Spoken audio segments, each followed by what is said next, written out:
Hello, and welcome to this fourth lesson in our series that we've entitled Lessons from the Kings of Judah. In this particular lesson, we're going to be looking at King Hezekiah, and the materials for our study come from 2 Chronicles chapter 32. Now, the incident we're going to be looking at from Hezekiah's reign is also described over in 2 Kings and in a passage, a historical narrative passage written by Isaiah in his book. But we're going to be looking primarily at 2 Chronicles and then filling in the details with references, material information from these other sources. Now, in our prior lesson, we looked at King Ahaz, who was the father of Hezekiah. And we know that King Ahaz was described as an evil king.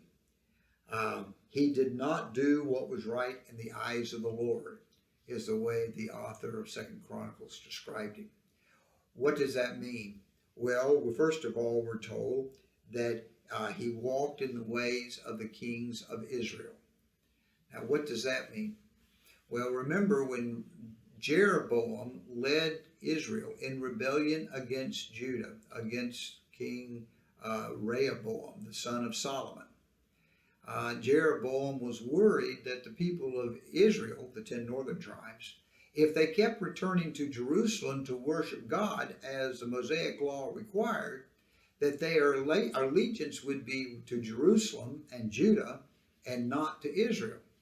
So Jeroboam built or made 2 golden calves.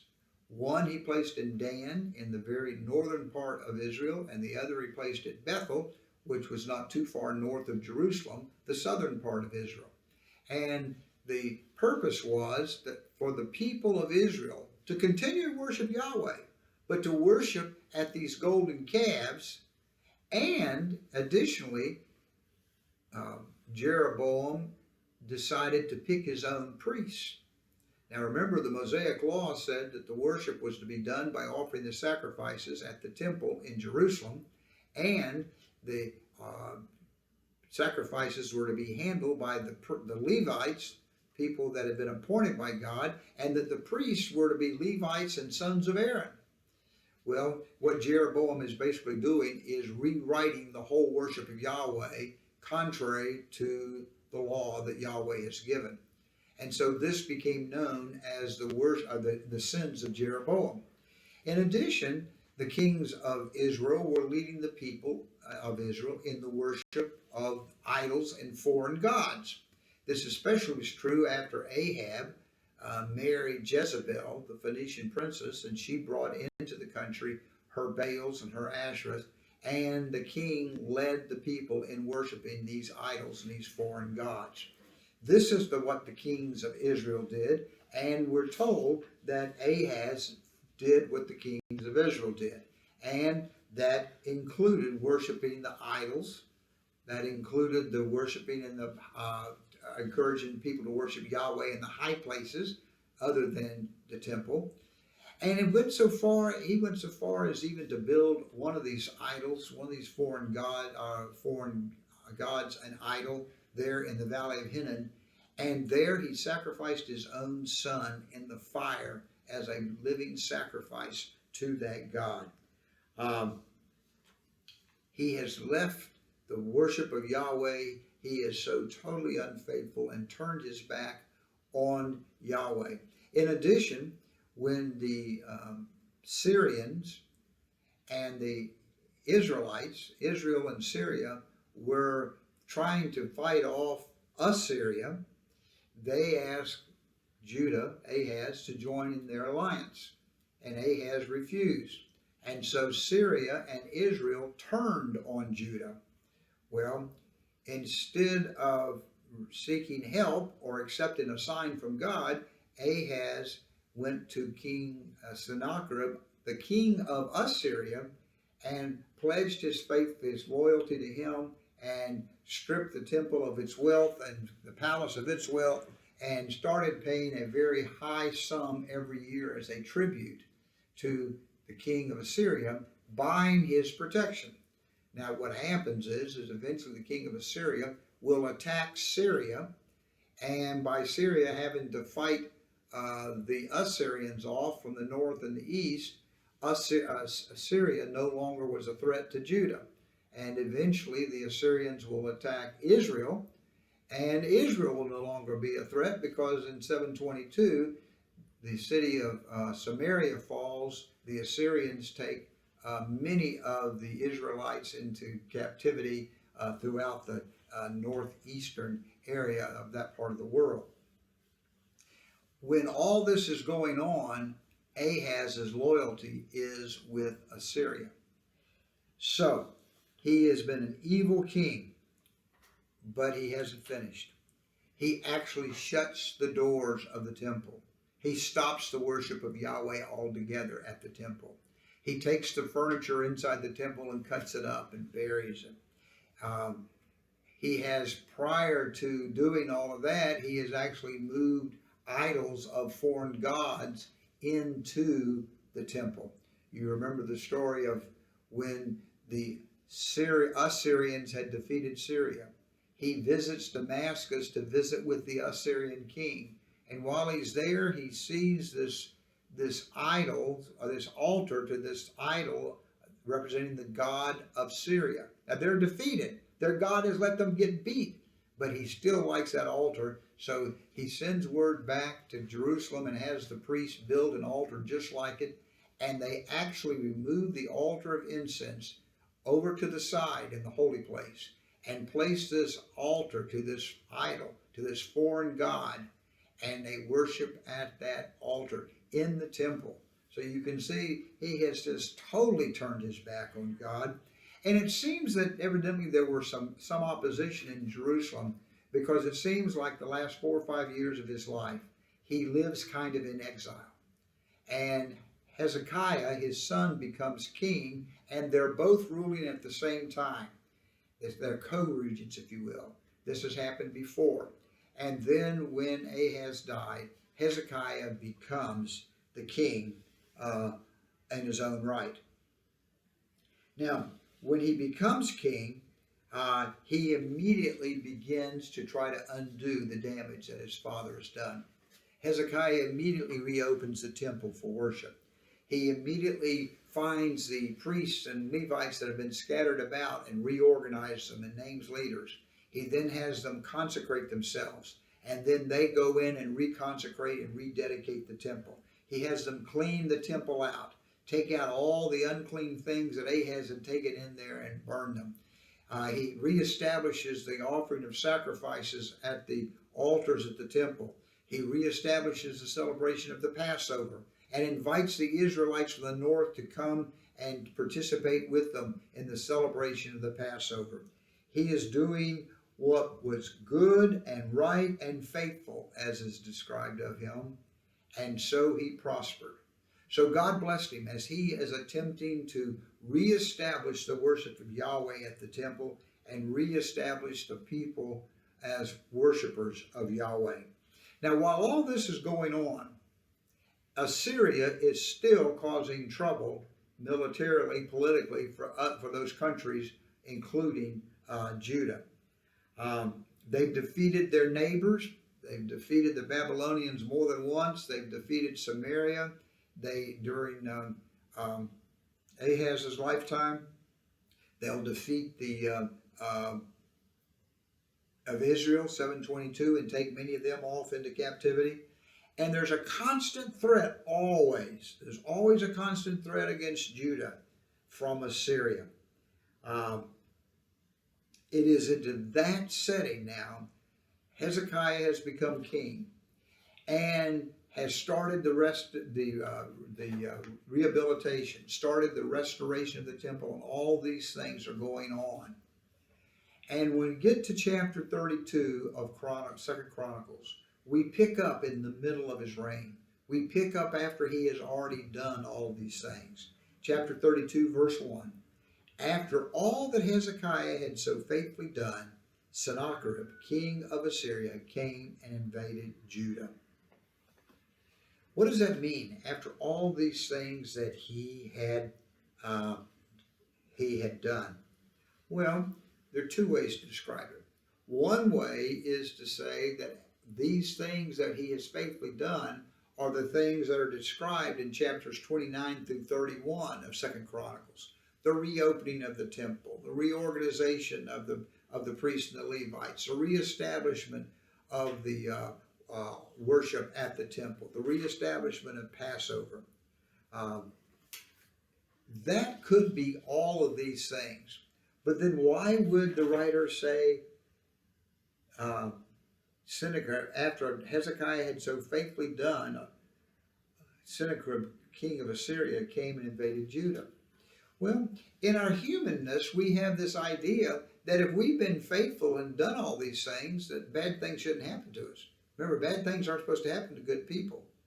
And so it seems to be saying that you need to learn a lesson here. Even though Hezekiah has been faithful and done all these things that God is wanting to in the restoration of worship in Jerusalem, he still had to deal with Sennacherib. Sennacherib still started to invade the nation of Judah, attacking those northern cities. The other way this could be looked at is after all these things he's done, could refer to the things, to the money he's paid Sennacherib, the money he's paid Sennacherib as king of Assyria, although he stopped paying it. But after all that money that Judah had given him over the years, he still invaded Judah. So it could be either way or both. The point is, here is Hezekiah doing all that he can to restore the proper worship of Yahweh. And now Sennacherib is invading. The writer tells us that he was invaded Judah. He laid siege to fortified cities, thinking to conquer them for himself. Now you have to understand, there's more than one city in Judah. Jerusalem is not the only city in Judah. Jerusalem is the capital city, it's the major city, but there were cities scattered all over northern Judah and on the west of Judah, between between Jerusalem and the Mediterranean Sea. Sennacherib is invading these cities. He's decided he needs to capture these cities and make them his own. Hezekiah has quit paying the tribute. Sennacherib sees Judah as a rebellious state, and he needs to capture them and teach them a lesson. So he laid siege to the fortified cities, thinking to conquer them for himself. Now, normally inside a city you're going to be protected. But when they lay siege, surround the city, cut off your water, cut off your food, bring in the battering rams, knock down the gates, you're trapped. This is what's happening to the cities in northern Judah. When Hezekiah saw that Sennacherib had come and he intended to wage war against Jerusalem, he consulted with his officials and military staff about blocking off the water from the springs outside the city, and they helped him. Okay, let's stop right there. Sennacherib has been taking these cities in the north one at a time. And we know he's eventually going to move south and to the west of Jerusalem to the city of Lachish. Lachish was the second largest city in Judah, was built up on the top of a mountain, and was very fortified. And at some point in time, as Hezekiah sees Sennacherib moving city after city after city, maybe after he got down and started that siege of Lachish, we'll talk about that in just a minute, Hezekiah realizes that Sennacherib is not going to be satisfied until he attacks Jerusalem. He realizes that Sennacherib is going to lay siege to Jerusalem. Now, Hezekiah, fearing that, looks around and he sees they have a problem.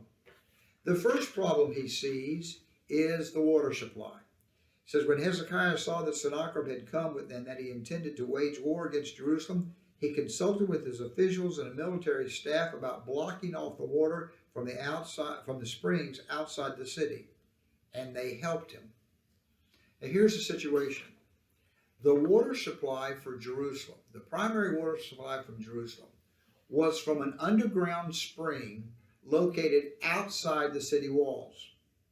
Okay? So, if an army comes to siege the city, surrounds the city, the people inside the city have no water, and the people outside the city have plenty of water.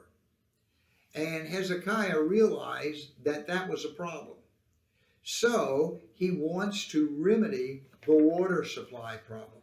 So he gathers a large group of people and who blocked off the springs and the stream that flowed through the land. Why should the kings of Assyria come and find plenty of water, they said. Okay, now this description doesn't go into any detail. But what happens is twofold. One is they had to get the water supply from that spring outside the city somehow inside the city. They had to get the water flowing into the city. Now, between that spring and inside the city was a mountain. And what we're told is that Hezekiah's men dig a tunnel 1,750 feet through rock, through stone, through a mountain, if you will, and divert the water from that springs to flow into the city, into the pool of Shalom. Okay? Now, the tunnel they dug it varied from 4 to 12 feet high, and it was about 2 feet wide. You can still see Hezekiah's tunnel. It would have been an enormous amount of work to dig through stone like that, to dig that tunnel for the water to come in. Then the other thing they did, and this is what the writer of the Chronicles talks about, is they blocked the springs on the outside. They said, why should the king of Assyria have all this water? So what they want to do is they want to make sure that the soldiers on the outside don't have access to the water.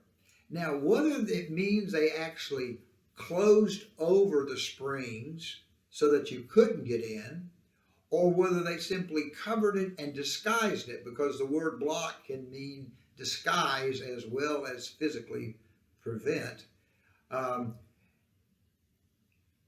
Either way, the result was that they were ready for Sennacherib's army to come because there wouldn't be any water there. They wouldn't know where the water was. They wouldn't be able to get to the water. And the water had been diverted now inside the city. Again, this would have been a major undertaking on Hezekiah and his people's part, but they were getting ready to fight Sennacherib if he came.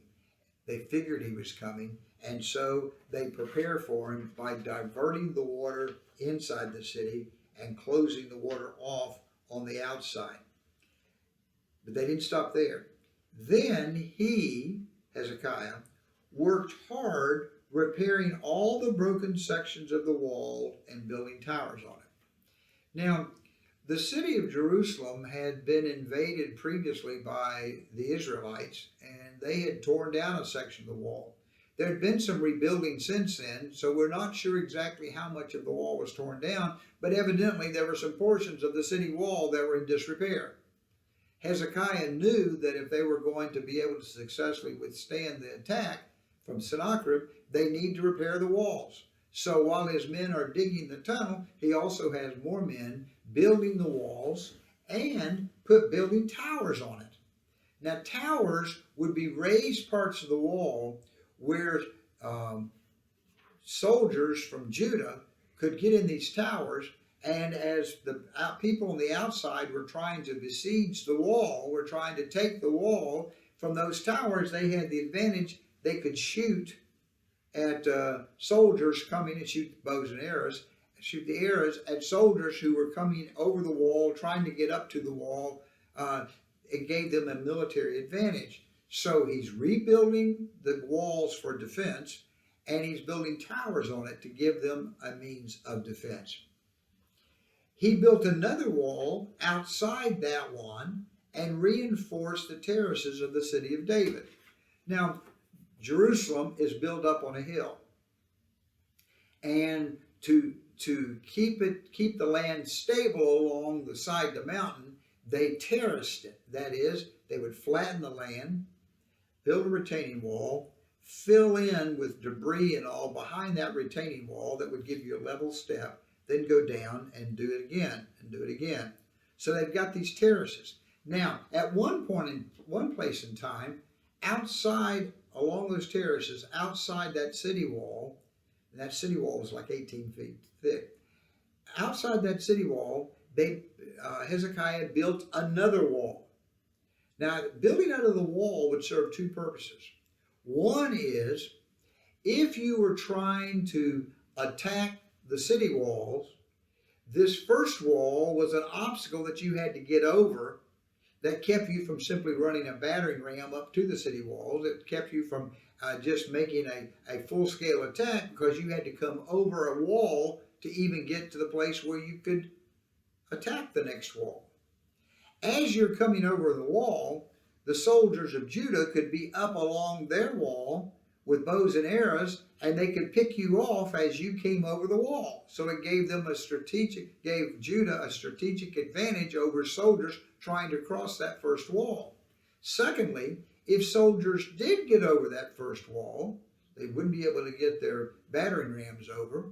But if they did get over, they're going to be trapped between the wall of the city and this outside wall, no place to hide, and men along the wall of the city could simply shoot and kill them as they were able to get over the wall. So the building of the second wall was a great strategy. Now, it would take a lot of work. It would take a lot of effort to build another wall.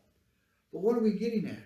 Hezekiah, fearing the attack of Sennacherib, he goes to work. He rebuilds the wall. He builds towers. He builds a second wall. He fortifies, strengthens the terraces along the city of David. But he's not through. He also made large numbers of weapons and shields. He's not through. He appointed military officers over the people and assembled them before him in the square at the city gate. Okay? He organized the people. He's getting ready. They're going to attack. We're going to have water. We're going to deprive them of water. We're going to refortify. He's done everything he can do to get everybody ready. Now he organizes them and he calls them. Now remember, people in the northern cities outside of Jerusalem have fled those cities, and many of them have come to Jerusalem, and they're taking refuge in Jerusalem. So he gathers all these people together. He's trying to get them ready for the attack of Sennacherib. And look what he says. He encouraged them with these words: "Be strong and courageous. Do not be afraid or be discouraged because of the king of Assyria and the vast army with him. For there is a greater power with us than with him. With him is only the arm of flesh, but with us is the Lord our God to help us and to fight our battles." And the people gained confidence in what Hezekiah, the king of Judah, said. So he organizes them, then he gets them together, and then he shares with them a very important perspective. Now, he's working hard. He's doing all he can do to get ready for the crisis. But then he reminds the people, don't worry. Don't be dismayed. Be encouraged, because the power that's with us is greater than the power that's with them. They're fighting in arms of flesh, but the Lord, Yahweh, notice how it's spelled, all capitals, Yahweh will fight for us. Yahweh will take care of us. Many times we want to think, if you're righteous, all you've got to do is sit down and God's going to fend off, going to protect you, going to put a bubble around you, and you'll never have any problems at all. Life isn't like that. Life isn't like that. Hezekiah, knowing there was a problem coming, did all he could do, but at the same time he maintained that perspective. And then he encouraged others with us sharing that perspective. Don't be afraid. Don't fear. Be encouraged. Be courageous, because a power with us is stronger than the power with them. they're fighting in arms of flesh. Yahweh is on our side. This is King Hezekiah. And the people gained confidence. The people gained confidence.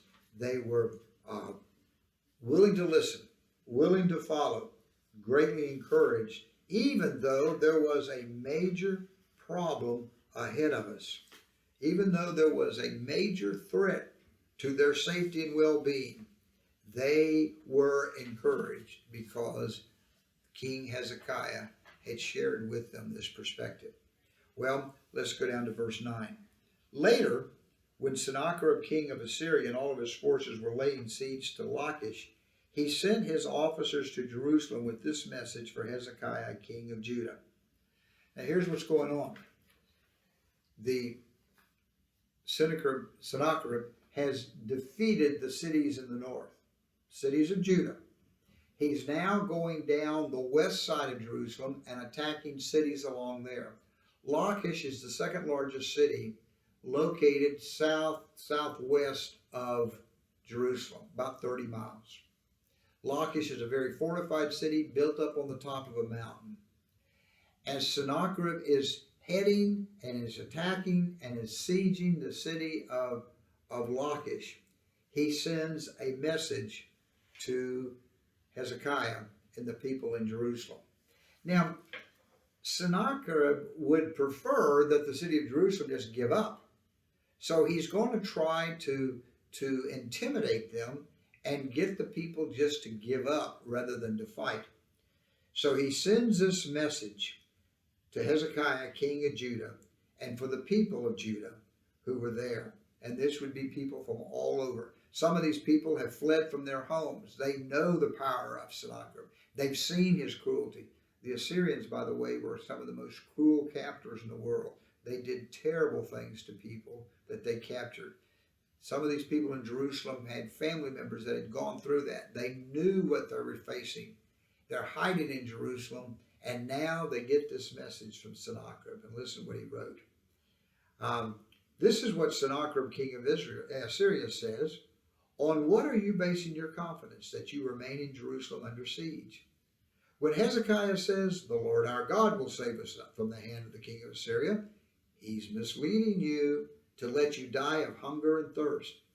Did not Hezekiah himself remove God's high places and altars, saying to Judah and Jerusalem, you must worship before one altar and burn sacrifices on it? Do you not know what I and my predecessors have done to all the peoples of the other lands? Were the gods of those other nations ever able to deliver them from the land of deliver their land from my hand? Who of all the gods of these nations that my predecessors destroyed have been able to save his people from me? How then can your God deliver you from my hand? Now don't let Hezekiah deceive you and mislead you like this. Do not believe him, for no God of any nation or kingdom has been able to deliver his people from my hand or from the hand of my predecessors. How much less will your God deliver you from my hand? So Sennacherib sends this message over. Now, there's a couple situations here that the details are a little unclear about. He sends this message as described in Chronicles. And this message is basically one saying you need to give up. Don't rely upon Hezekiah. Don't rely upon Hezekiah's God.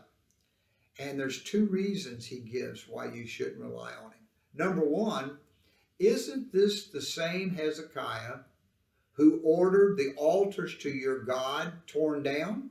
Now remember, the altars were the high places that were contrary to the Mosaic law. Sennacherib didn't understand that. So basically he's saying, this Hezekiah that says Yahweh is going to save you is the one that was telling you to destroy the altars to Yahweh. How can you expect Yahweh to save you when Hezekiah has been at war with Yahweh? Sennacherib didn't understand all this. The second thing he says is, look at the history. Between my predecessors and myself, look at all the nations we've conquered. And every one of those nations had a god that they said would protect them, and every one of them lost. Why do you think your God is any stronger than their gods? Why do you think your God's going to deliver you? Don't listen to Hezekiah when he says your God's going to deliver you. It hasn't been proven true in the past, and it won't be proven true this time. Why in the world do you want to stay in the city and die of hunger and thirst? That was the threat when you're in a siege, when you're being sieged, when the city is under siege. The outside soldiers cut off water and food so that if nothing else, you just starve to death inside, and all kinds of disease and all breaks out, and you just died without necessarily being killed by a sword. You die of starvation and thirst and disease on the inside. He said, why would you want to stay in there and undergo all of that when you know it's hopeless?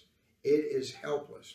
Now, there is another incident that the Chronicles writer doesn't describe, but there was an incident where after defeating Lachish, Sennacherib was ready to move on, and they go down to another city of Libnah, and they get word that the army of Cush, which is a country in Africa down near Egypt, is marching forward to fight him.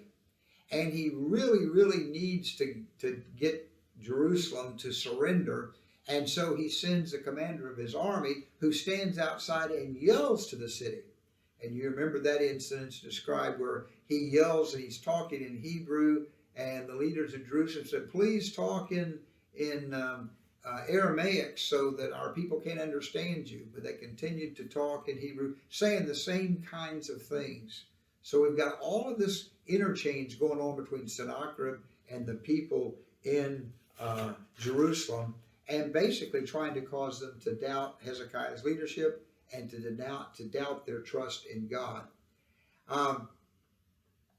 In verse 16, Sennacherib's officers spoke further against the Lord God and against his servant Hezekiah. The king also wrote letters ridiculing the Lord, the God of Israel, saying this against him: just as the gods of the peoples of other lands did not rescue their people from my hand, so God, the God of Hezekiah, will not rescue his people from my hand. Then they called out to the in Hebrew, this is describing that incident at the gate, to the people of Jerusalem who were on the wall, to terrify them and make them afraid in order to capture the city. They spoke about God of Jerusalem as they did about the gods of the other peoples of the world, the work of human hands. So they're trying to create fear within the people inside the city gates of Jerusalem. Then we come to verse 20. And this is where we see the intervention. This is where we see Hezekiah's colors coming out. Hezekiah and Isaiah form a team. Verse 20. King Hezekiah and the prophet Isaiah, son of Amoz, cried out in prayer to heaven about this. This prayer is recorded in 2 Kings 19. Listen to the prayer of Hezekiah. Lord, the God of Israel, enthroned between the cherubim, you alone are God over all the kingdoms of the earth. You have made heaven and earth. Give ear, Lord, and hear. Open your eyes, Lord, and see. Listen to the words Sennacherib has sent to ridicule the living God. It is true, Lord, that the Assyrian kings have laid waste to these nations and their lands. They have thrown their gods into the fire and destroyed them. For they were not gods, but only wood and stone, fashioned by human hands. Now, Lord our God, deliver us from his hand, so that all the kingdoms of the earth may know that you alone are God. That was the answer. That was the prayer that he prayed. And you get to verse 21, we see what happened in response to that prayer.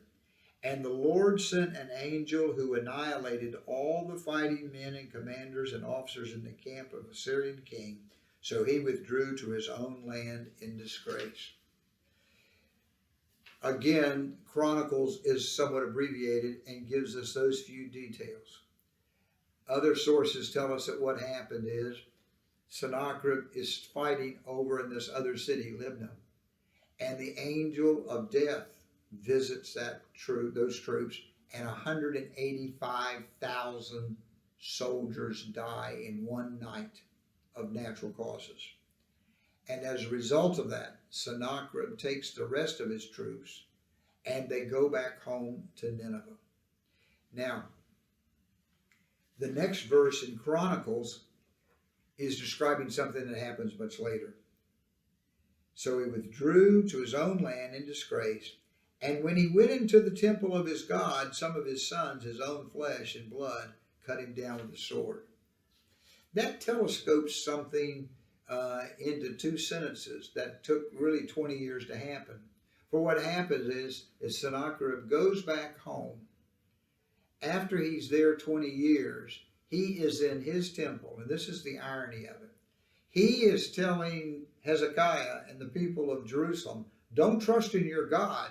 He can't save you.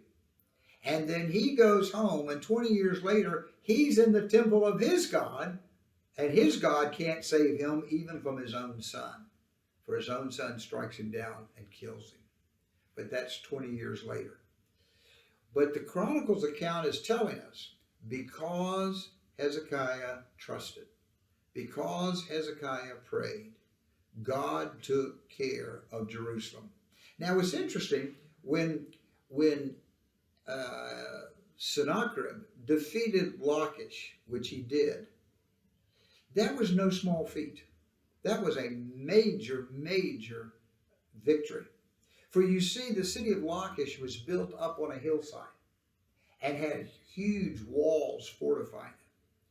And what had to happen was, to capture that city, they needed to build a ramp to get up the side to the walls, so they could then take their battering rams, which were these heavy pieces of equipment, and take them up that ramp to get them to the walls to attack the wall.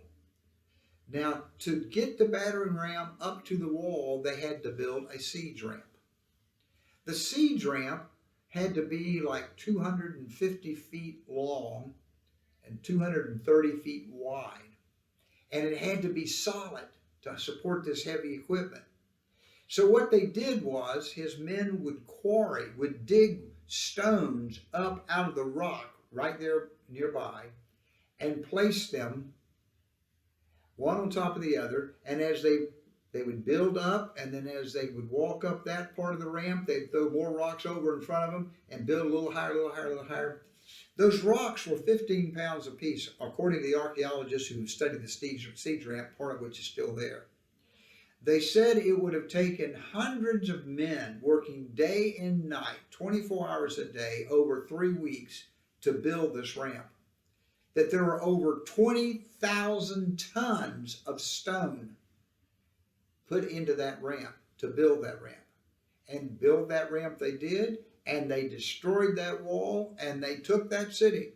And when they took that city, it was such a victory. Sennacherib had a mural painted on his wall in the palace in Nineveh, describing their taking the city, their destroying the city, and describing what they did to the people they caught. And what they did was, they took stakes, and they impaled people alive on those stakes to die a miserable, excruciating death as a sign of what's going to happen to you if you get caught.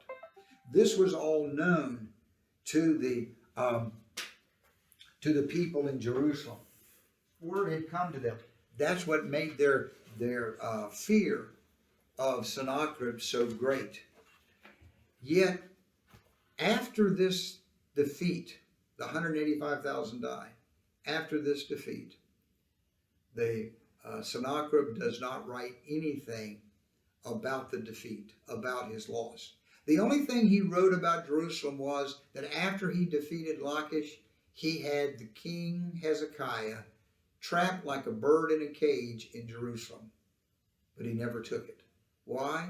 Because Hezekiah was faithful. Hezekiah prayed. And listen how the writer of the Chronicles summarizes this.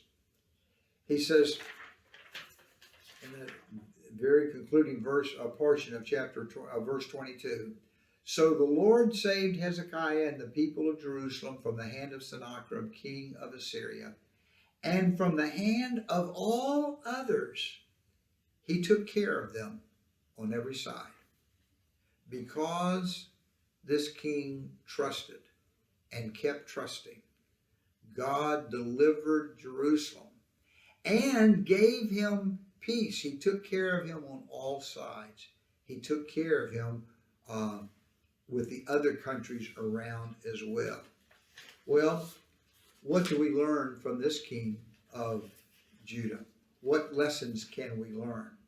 Well, first of all, we learn the lesson that just because you live a faithful life does not mean you're guaranteed freedom from all worries, trials, sufferings, crises.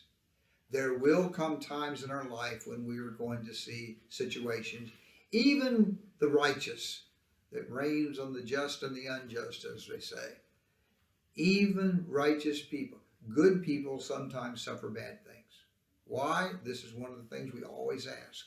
But yes, we need to understand, righteous people, after all that he had done, he still had this problem, as Sennacherib was attacking. Secondly, we learn a lesson about how to approach these crises. Hezekiah did all that he could do with his God-given talents. He restored the temple worship. He rebuilt the walls. They built weapons. They diverted the water. He organized the army. He encouraged the people. He did all he could do to get ready for the crisis. He did all that he could do with it himself. But then he called the people together and he shared with them a perspective that was the main point of Hezekiah's reign. He still trusted God. He didn't do these things because he didn't trust God. He did these things getting ready, and then he says, be of good courage. Don't be afraid. Remember, the power that's with us is greater than the power that's with them. They are fighting with the arms of flesh, but we have the Lord on our side. The Lord will fight our battles. The Lord will take care of us. So when crises come, situations come, we do what we can. But we do what we can with the perspective not that we're in control and we can handle this. We do what we can with the perspective that God's still in control. The battle is his. He will fight the battle. We also can take confidence that God will take care of us on all sides. We have this skirmish going on here. We can have confidence that he is going to take care of us on all sides. And finally, we learn the lesson that sometimes we need to be encouraged. And sometimes we need to encourage one another.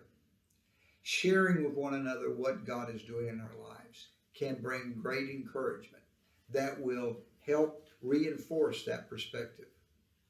The battle is his. Stand firm. The battle is his. Yes, Hezekiah trusted God.